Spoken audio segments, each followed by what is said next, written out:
Hello everyone. बेटा आज का हमारा टॉपिक है टाइप्स ऑफ डायरेक्टर। डायरेक्टर क्या है, कौन होते हैं, क्या उनका काम होता है और कितनी टाइप के डायरेक्टर्स होते हैं जिसको हिंदी में हम संचालक कहते हैं। बेसिकली जो डायरेक्टर है वो उनका काम क्या होता है, स्ट्रेटेजिक प्लानिंग करना। किसी भी कंपनी के अंदर स्ट्रेटेजिक प्लानिंग करते हैं, मॉनिटरिंग का काम करते हैं। इसके अलावा जो सीनियर मैनेजमेंट होती है उनको अपॉइंट करने का राइट इनको होता है। गवर्नेंस का काम ये करते हैं, कंट्रोलिंग का काम ये करते हैं। तो these are known as director, जो कि रिस्पॉन्सिबल होते हैं कंट्रोलिंग के लिए, पॉलिसी मेकिंग के लिए, एग्जीक्यूशन के लिए। तो these are known as directors. A panel of director is known as board of directors, जिसमें अलग अलग टाइप के डायरेक्टर्स को हम एक ग्रुप जब हम बना देते हैं तो उसको बोर्ड ऑफ डायरेक्टर कहा जाता है। बोर्ड ऑफ डायरेक्टर क्यों बनाए जाते हैं? ताकि वो शेयर होल्डर्स के इंटरेस्ट को रिप्रेजेंट कर सके। तो आज हम पढ़ेंगे कितने टाइप के डायरेक्टर्स होते हैं। First is de facto director, इसको हिंदी में वास्तविक संचालक कहते हैं। बेसिकली ये जो डायरेक्टर्स होते हैं किसी फॉर्मल प्रोसीजर को फॉलो करते हुए इनको अपॉइंट नहीं किया जाता। इनको ओपनली सिलेक्ट किया जाता है, लेकिन इनको डायरेक्टर की तरह कंसिडर किया जाता है, लेकिन राइट्स नहीं होती। किसी काम को करने के रिलेशन में इनको कोई राइट नहीं दिया जाता। These are known as de facto directors और वास्तविक संचालक। दूसरा है बेटा शेडो डायरेक्टर। शेडो डायरेक्टर्स कौन से होते हैं? जो संचालक होते हैं, डायरेक्टर्स होते हैं, फॉर्मली उनको अपॉइंट किया जाता है। और जो बोर्ड ऑफ डायरेक्टर्स होते हैं उनको वो एडवाइजरी देते हैं, टाइम टू टाइम हेल्प करते हैं, डायरेक्शंस देते हैं, और बोर्ड ऑफ डायरेक्टर्स उनको फॉलो भी करते हैं।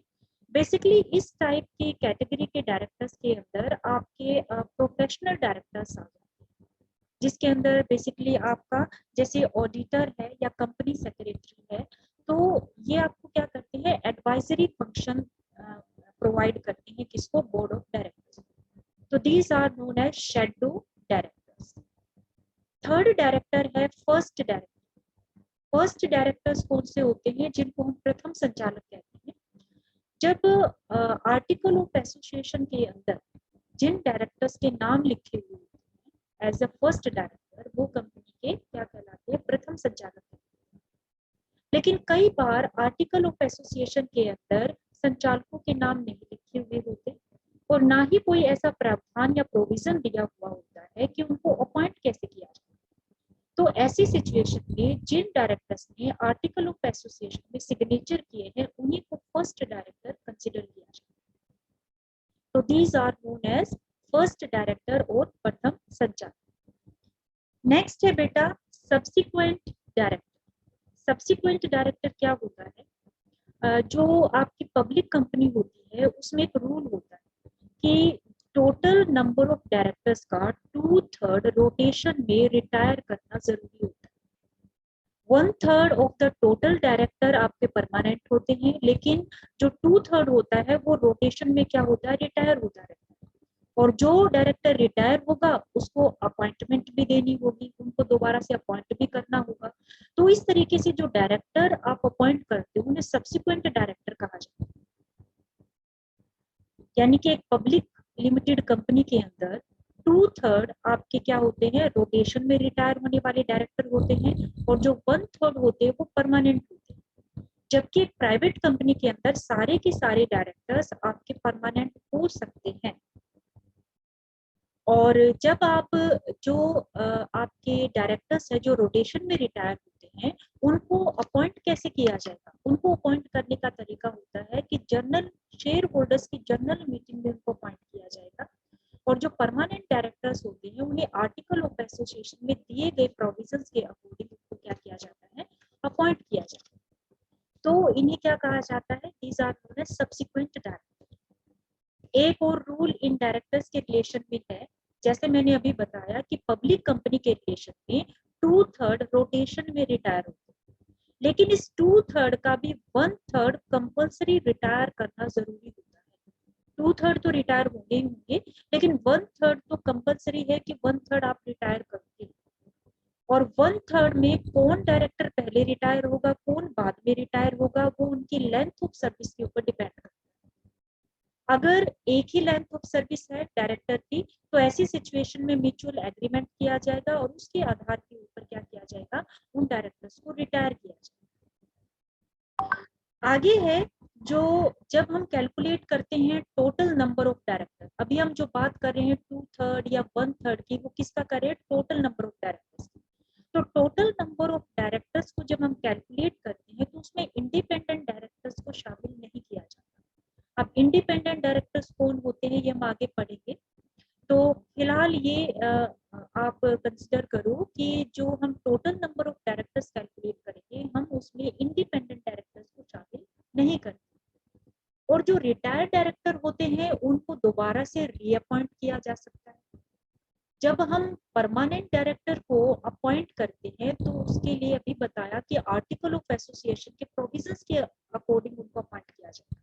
तो उसके लिए मीटिंग बुलाई जाएगी और मीटिंग का जो टाइम पीरियड है वो कम से कम मीटिंग शुरू होने के 14 दिन पहले रिटर्न में आपको क्या है उसकी सूचना देनी होगी। तो इन्हें क्या कहा जाता है, these are known as subsequent director. इसी के रिलेशन में एक प्रोविजन और आता है कि जो सब्सिक्वेंट डायरेक्टर आप अपॉइंट करते हो, ठीक है, तो उनके अपॉइंटमेंट को लेकर एक प्रिंसिपल बनाया गया है, जिस प्रिंसिपल का नाम है that is known as principle of proportional representation. यानी कि अगर मान लीजिए किसी शेयर होल्डर के पास क्या है, कम शेयर्स है, यानी कि वो क्या है, अल्पसंख्यक अंशधारक की कैटेगरी के अंदर आता है, माइनॉरिटी शेयर होल्डर की कैटेगरी के अंदर आता है। अब अगर उसके पास वोटिंग का 49% भी है तो वो किसी डायरेक्टर को अपॉइंट नहीं कर सकता, क्योंकि जो डायरेक्टर को अपॉइंट किया जाता है या उसका जो सिलेक्शन होता है वो बहुमत के आधार के ऊपर होता है, मेजोरिटी के आधार के ऊपर होता है। तो जहां पर मेजोरिटी ऑफ वोट्स उसको मिलेंगे उसी डायरेक्टर को क्या किया जाएगा, अपॉइंट किया जाएगा। तो ऐसी सिचुएशन में जो माइनॉरिटी शेयर होल्डर है उनकी इंटरेस्ट को प्रोटेक्ट करने के लिए ये प्रिंसिपल बनाया गया है, जिसे प्रिंसिपल ऑफ प्रोपोर्शनल रिप्रेजेंटेशन कहा जाता है। इस प्रिंसिपल के अंदर दो रास्ते दिए गए हैं इनके हितों को प्रोटेक्ट करने के लिए। फर्स्ट है that is known as single transferable vote. ये तरीका क्या कहता है कि आपको अगर डायरेक्टर को अपॉइंट करना है तो आपको देखना होगा कि कितने नंबर ऑफ डायरेक्टर्स अपॉइंट करने हैं, फर्स्ट चीज। उसके बाद सेकंड आप चेक करोगे टोटल नंबर ऑफ वोट्स कितने आने, वो आप नोट करो। फिर एक फार्मूला लगाया जाता है, total number of votes divided by total number of directors to be appointed, और total number of directors to be appointed में 1 ऐड कर दिया जाएगा और डिवीजन के बाद जो आंसर आएगा उसमें दोबारा से 1 ऐड करके एक फिगर कैलकुलेट की जाएगी। उस फिगर को कहा जाता है कोटा। बेसिकली ये कोटा किस चीज के लिए होता है कि किसी भी व्यक्ति को अगर डायरेक्टर अपॉइंट करना है तो उसको उतने ही नंबर यानी कि कोटे के बराबर उसको वोट्स लेने होंगे। अगर कोटे के बराबर उसको वोट्स मिल जाते हैं तो उसको डायरेक्टर अपॉइंट कर लिया जाता है। तो इसको बोला जाता है सिंगल ट्रांसफरेबल वोट। दूसरा तरीका इस प्रिंसिपल के अंदर है that is known as cumulative voting. Cumulative voting के अंदर क्या होता है, टोटल नंबर ऑफ शेयर्स के आधार के ऊपर total number of votes calculate किए जाते हैं। ठीक है, टोटल नंबर ऑफ शेयर्स कितने हैं और पर शेयर कितनी वोट है, तो टोटल नंबर ऑफ वोट्स हम कैलकुलेट कर सकते हैं। फिर कितने डायरेक्टर्स आपको अपॉइंट करने हैं और माइनॉरिटी को कितनी परसेंटेज आपने दी है कि वो कितनी परसेंटेज जो हिस्सा है वो डायरेक्टर्स के अपॉइंटमेंट में यूज कर सकता है। उसका 20% हिस्सा है, 30% हिस्सा है, तो उसके हिस्से के अकॉर्डिंग टोटल वोटिंग में से उसका टोटल नंबर ऑफ जो वोटिंग राइट्स है वो कैलकुलेट कर ली जाती है। अब जो माइनॉरिटी शेयर होल्डर होता है उसको ये राइट होता है कि वो सारे के सारे अपने वोट या तो किसी एक रिप्रेजेंटेटिव को दे दे या फिर सबको प्रोपोर्शनेटली भी वो दे सकता है। तो ये जो प्रिंसिपल है ये माइनॉरिटी शेयर होल्डर के इंटरेस्ट को प्रोटेक्ट करता है ताकि उनको भी एक चांस दिया जाए कि वो भी डायरेक्टर्स को अपॉइंट कर सके। तो जब सब्सिक्वेंट डायरेक्टर्स को अपॉइंट किया जाता है तो इस प्रिंसिपल्स को क्या किया जाता है, फॉलो किया जाता है। तो ये हमारे सब्सिक्वेंट डायरेक्टर्स होते हैं। नेक्स्ट है एडिशनल डायरेक्टर। एडिशनल डायरेक्टर को अपॉइंट किया जाता है बोर्ड ऑफ डायरेक्टर। एडिशनल मतलब अतिरिक्त। बोर्ड ऑफ डायरेक्टर के द्वारा इनको अपॉइंट किया जाता है और इनका जो टाइम पीरियड होता है वो नेक्स्ट एनुअल जनरल मीटिंग तक ही इनका टाइम पीरियड। इनको अपॉइंट क्यों किया जाता है, ताकि इनकी जो एक्सपर्टाइज है, इनकी जो नॉलेज है, उनका बेनिफिट बोर्ड ऑफ डायरेक्टर उठा सके। इस वजह से जो अतिरिक्त संचालक है उनको अपॉइंट किया जाता है, या एडिशनल डायरेक्टर हम जिनको कहते हैं। इसके अलावा उन्हीं व्यक्तियों को एडिशनल डायरेक्टर अपॉइंट किया जाएगा जो एलिजिबल है जनरल मीटिंग के अंदर डायरेक्टर बनने। अगर वो डायरेक्टर बनने के लिए एलिजिबल है तो ही उनको एडिशनल डायरेक्टर की तरह उनको क्या किया जा सकता है, अपॉइंट किया जा सकता है।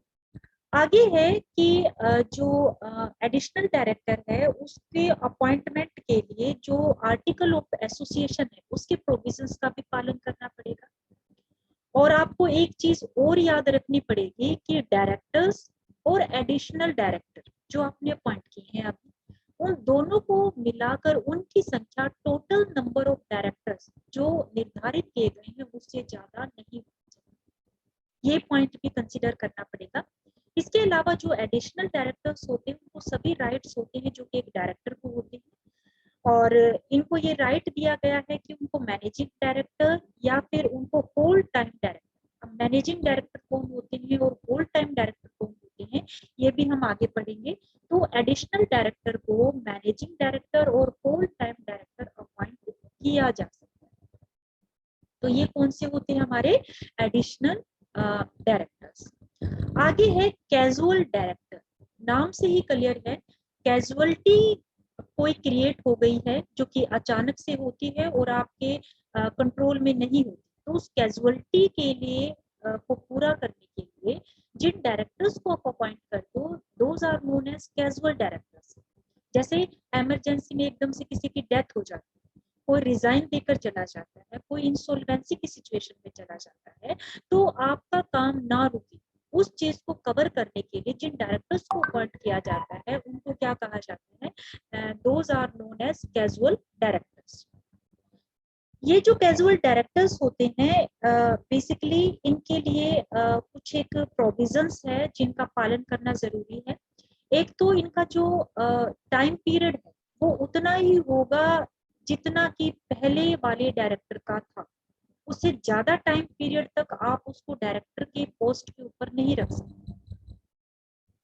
एक प्रोविजन कहता है कि इनका एक आइडेंटिफिकेशन नंबर होता है हर डायरेक्टर का जिसको DIN बोलते हैं, that is director identification number, जो कि सेंट्रल गवर्नमेंट इशू करती है। तो वो नंबर इनके पास होना चाहिए। अगर आप इस तरीके से कैजुअल डायरेक्टर को अपॉइंट कर रहे हो तो प्रीवियस जो आपका डायरेक्टर था उसे कंसेंट लेने की भी जरूरत है। तो इस तरीके से जो डायरेक्टर अपॉइंट किया जाता है उसको कहा जाता है कैजुअल डायरेक्टर। नेक्स्ट है बेटा अल्टरनेट डायरेक्टर।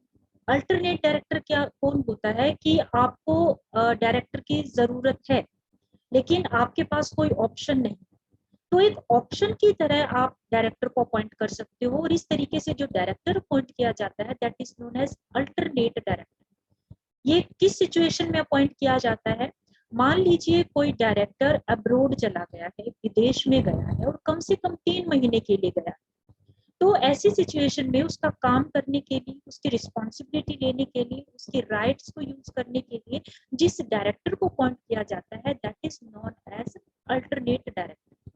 इसका जो टाइम पीरियड होता है उतना ही होगा जितना कि आपके जो डायरेक्टर अब्रोड गया है उसका था, या उस टाइम तक उसको रखा जाएगा जब तक कि वो विदेश से वापस नहीं आ जाता है, विच एवर इज अर्लियर। या तो उसका टाइम पीरियड पहले पूरा हो जाएगा या वो विदेश से पहले आ जाएगा, तो इनमें से जो भी स्थिति पहले आएगी तो तब तक आपका जो अल्टरनेट डायरेक्टर है वो डायरेक्टर की तरह क्या करेगा, काम करेगा। आगे है executive and non executive directors. Executive कौन से होते हैं, कार्यकारी, और गैर कार्यकारी संचालक। एग्जीक्यूटिव डायरेक्टर्स कौन होते हैं, जो कि member of board of directors. जो कि आपका जो पॉलिसी वर्क है उसमें पार्टिसिपेट करते हैं। इसके अलावा रिस्पॉन्सिबिलिटी इनकी होती है, वर्किंग के अंदर रिस्पॉन्सिबल इनको ठहराया जा सकता है। इसके अलावा जो ये आपके जो इंटरनल डायरेक्टर्स होते हैं, इंटरनल डायरेक्टर्स मतलब इनको एज ए एम्प्लॉइज हम कंसिडर करते हैं। These are known as executive directors. Second है बेटा नॉन एग्जीक्यूटिव डायरेक्टर्स। वो डायरेक्टर्स होते हैं जो बोर्ड ऑफ डायरेक्टर्स का मेंबर तो होते हैं, लेकिन उनको वो स्टेक होल्डर नहीं होते, या फिर वो as a employee of the company वो ट्रीट उनको नहीं किया जाता। These are known as non executive director. और ये पॉलिसी मेकिंग के अंदर इनका कोई रोल नहीं होता, ये रिस्पॉन्सिबल नहीं होते हैं पॉलिसी मेकिंग के अंदर। पॉलिसी मेकिंग के अंदर ये रिस्पॉन्सिबल नहीं होते, तो these are known as non executive directors. Next point है बेटा इंडिपेंडेंट डायरेक्टर। इंडिपेंडेंट जो डायरेक्टर होते हैं जिसको स्वतंत्र संचालक कहा जाता है। बेसिकली ये जो टर्म है वो कंपनी अधिनियम कंपनीज एक्ट 2013 में सबसे पहले यूज की गई थी, और इनको जो अपॉइंट करने के पीछे मकसद था वो गुड कॉर्पोरेट गवर्नेंस को इम्प्लीमेंट करना। जो इंडिपेंडेंट डायरेक्टर्स होते हैं वो उनको जब सिलेक्ट किया जाता है या अपॉइंट किया जाता है तो उसके लिए कुछ कंडीशंस होती है। वो कंडीशंस क्या होती है कि इनको ऑनेस्ट होना चाहिए, ठीक है, ये एक्सपीरियंस्ड होने चाहिए, एक्सपर्ट होने चाहिए, और इनका कंपनी में किसी भी तरीके से डायरेक्ट या इनडायरेक्ट जो आर्थिक जो संबंध होते हैं या नहीं होना चाहिए। वो प्रमोटर नहीं होने चाहिए, या वो मैनेजमेंट में उनका किसी तरीके का कोई रिलेशन नहीं होना चाहिए। तो बहुत सारी जो कंडीशंस होती है कि किनको आप इंडिपेंडेंट डायरेक्टर्स की फॉर्म में सिलेक्ट कर सकते हो, तो उन कंडीशंस को हम एक बार रीड आउट करेंगे। सबसे पहले तो मैनेजिंग डायरेक्टर, नॉमिनी डायरेक्टर, या फिर आपका जो फुल टाइम डायरेक्टर्स होता है उनको छोड़कर कौन कौन व्यक्ति इंडिपेंडेंट डायरेक्टर हो सकते हैं। फर्स्ट पॉइंट है जो व्यक्ति ऑनेस्ट है, एक्सपर्ट है, एक्सपीरियंस्ड है, वो हो सकता है। सेकंड वन इज अगर कोई व्यक्ति उस कंपनी के या उस कंपनी के कंट्रोलर कंपनी के या उसकी असिस्टेंट कंपनी के या उसकी एसोसिएट कंपनी का प्रमोटर नहीं है, या फिर प्रमोटर का रिश्तेदार नहीं है, तो भी वो क्या है इंडिपेंडेंट डायरेक्टर की तरह अपॉइंट किया जा सकता है। इसके अलावा जो व्यक्ति खुद या उसका रिश्तेदार उस कंपनी के या उस कंपनी का जो कंट्रोलर है या फिर कंपनी की जो असिस्टेंट कंपनी है या कंपनी की एसोसिएट कंपनी है के पिछले 2 फाइनेंशियल ईयर में किसी भी तरीके का आर्थिक या इकोनॉमिक रिलेशन उसका नहीं रहा है, तो भी वो इंडिपेंडेंट डायरेक्टर सिलेक्ट किया जा सकता है।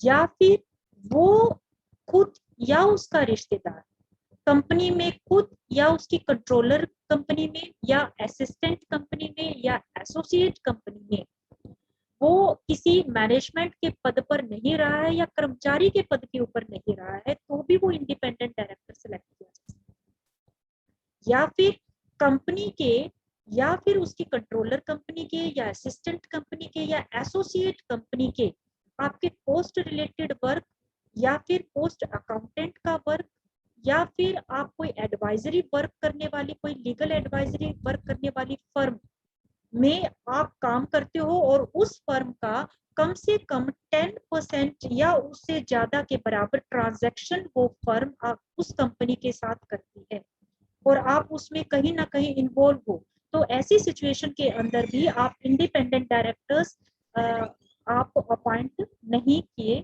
जा सकते। दूसरा है कि अगर टोटल वोटिंग राइट्स का 2% या इससे ज्यादा आपके पास या आपके रिलेटिव्स के पास कंबाइंडली है, तो ऐसी सिचुएशन के अंदर भी आप इंडिपेंडेंट डायरेक्टर्स के लिए एलिजिबल नहीं। कहने का मतलब है कि जो इंडिपेंडेंट डायरेक्टर्स की जो पोस्ट होती है वो काफी इंपॉर्टेंट होती है। दूसरा, इसको सिलेक्ट करते हुए हर एस्पेक्ट से आपको चेक करना होता है कि आप डायरेक्टली, इनडायरेक्टली कंपनी से या उसकी कंट्रोलर कंपनी से या उसकी असिस्टेंट कंपनी से या उसकी एसोसिएट कंपनी से किसी भी तरीके से फाइनेंशियली आप कनेक्टेड नहीं हो, तभी आप क्या कर सकते हो, इंडिपेंडेंट डायरेक्टर को अपॉइंट कर सकते हो। तो these are condition that must be followed at the time of a company is going to appoint an independent director. इसके अलावा बेटा सेक्शन 149 और 150 of the act 2013 of the company, कुछ सेक्शंस दी गई हैं जो कंसिडर करनी पड़ती है at the time of the appointment of independent director. और वो कंडीशन क्या है कि टोटल डायरेक्टर्स का 1/3 इंडिपेंडेंट डायरेक्टर अपॉइंट किया जाना जरूरी होता है। इसके अलावा central government minimum number of independent director appoint कर सकती है in case of unlisted public company. अगर अनलिस्टेड कंपनी है तो ऐसी सिचुएशन में सेंट्रल गवर्नमेंट को राइट दिया गया है कि वो minimum number of independent directors को क्या कर सकती है, अपॉइंट कर सकती है।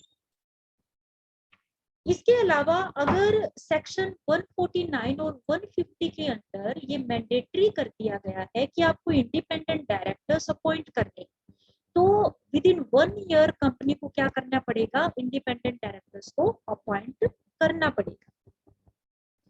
और ऐसे जो डायरेक्टर्स अपॉइंट किए जाते हैं उनके लिए प्रोविजन बनाया गया है कि वो सेल्फ डिक्लेरेशन देंगे फर्स्ट बोर्ड मीटिंग के अंदर, और एवरी ईयर जो बोर्ड मीटिंग होगी उसमें ये डिक्लेयर करेंगे कि वो इंडिपेंडेंट डायरेक्टर बनने के सारे स्टैंडर्ड्स को पूरा करते हैं।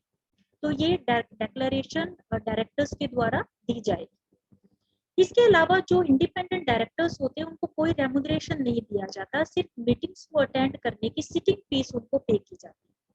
और आपके जो इंडिपेंडेंट डायरेक्टर्स होते हैं उनका जो टाइम पीरियड होता है वो 5 साल का होता है। 5 कॉन्सिक्यूटिव जो जर्नल मीटिंग्स होती है तब तक उनका टाइम पीरियड होता है और इनको रीअपॉइंट भी किया जा सकता है। इसके अलावा क्लोज 49 के अंडर इंडिपेंडेंट डायरेक्टर्स की डेफिनेशन कि कौन इंडिपेंडेंट डायरेक्टर हो सकता है और उसका टेन्योर कितना होता है और किस तरीके से उनको फैमिलराइजेशन उनका किया जाता है, मीनिंग कि कंपनी को के साथ उनको फैमिलियर करने के लिए जो ट्रेनिंग उनको दी जाती है तो वो किस तरीके से किया जाएगा, उनके परफॉर्मेंस का इवैल्यूएशन के बारे में क्या प्रोविजंस है, तो वो सारे प्रोविजन क्लोज 49 के अंदर मेंशन किए गए। तो ये है आपकी इंडिपेंडेंट डायरेक्टर। नेक्स्ट है नॉमिनेटेड डायरेक्टर्स। नॉमिनेटेड डायरेक्टर्स कौन से होते हैं, जो कि नॉमिनेट किए जाते हैं।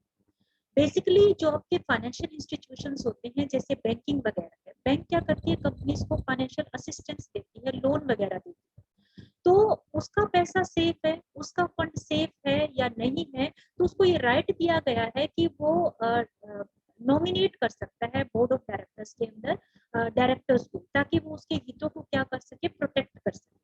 तो इस तरीके से जो डायरेक्टर नॉमिनेट किए जाते हैं फाइनेंशियल इंस्टीट्यूशंस के द्वारा उन्हें क्या कहा जाता है, नॉमिनेटेड डायरेक्टर्स।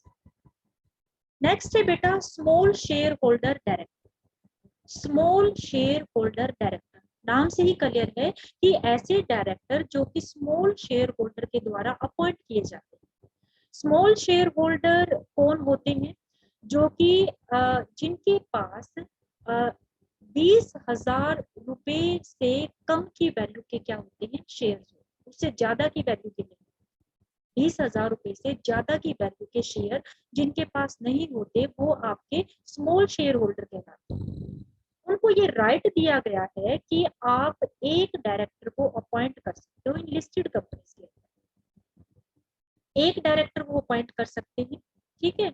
और दूसरा क्या है, जब वो डायरेक्टर को अपॉइंट करेंगे तो कौन बेसिकली उसमें वोटिंग कौन करेगा, सिर्फ स्मॉल शेयर होल्डर ही करेगा।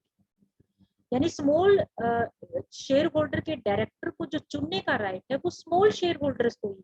तो स्मॉल शेयर होल्डर ही क्या करेंगे, वोट्स देंगे। और इनका जो टाइम पीरियड होता है, जो आपके स्मॉल शेयर होल्डर डायरेक्टर होता है वो 3 साल का होता है। और कंपनी को जब लगता है कि इन डायरेक्टर्स को अपॉइंट करना है तो वो खुद भी इंटीमेशन दे सकती है, या फिर स्मॉल शेयर होल्डर की टोटल संख्या का 10% या फिर 1,000 स्मॉल शेयर होल्डर जो भी आपका which ever is basically which ever is less, जो दोनों में कम है, या तो total number of small share holder की का 10% या फिर 1000 small share holder, which ever is less, क्या कर सकते हैं, रिक्वेस्ट कर सकते हैं डायरेक्टर्स को अपॉइंट करने की। 3 साल तक इनको अपॉइंट किया जाएगा और ज्यादा से ज्यादा 2 कंपनीज के अंदर ये क्या कर सकते हैं, डायरेक्टर बन सकते हैं। तो these are known as small share holder directors. Next one is managing directors. Managing directors कौन होते हैं, जिनको बेसिकली सब्सटेंशियल पावर दी गई, यानी एक वाइड लेवल की पावर दी गई है। और ये पावर किस तरीके से दी जाती है, या तो कंपनी के साथ कॉन्ट्रैक्ट करके दी जाती है, या फिर आर्टिकल ऑफ एसोसिएशन के अंदर दी जाती है, या फिर जर्नल मीटिंग्स के अंदर दी जाती है, या बोर्ड ऑफ डायरेक्टर्स के अंदर रेजोल्यूशन को पास करके इनको ये राइट दिया जाता है। लेकिन इनको जो शेयर सर्टिफिकेट्स होते हैं उनके ऊपर सिग्नेचर करने का राइट नहीं दिया जाता, और इनको जो डॉक्यूमेंट्स होते हैं, कंपनी डॉक्यूमेंट्स होते हैं, उनके ऊपर स्टैंप लगाने का राइट इनको नहीं दिया जाता। तो these are known as managing directors. And the last one is whole time director. Whole time director कौन होते हैं, जो कि अपॉइंट किए गए हैं फॉर रेंडरिंग सर्विसेज, लेकिन किस टाइम पीरियड के लिए, होल टाइम। तो these are known as whole time directors. तो ये कुछ टाइप्स ऑफ डायरेक्टर्स है बेटा, इनको डिटेल में कर लेना। Thank you so much.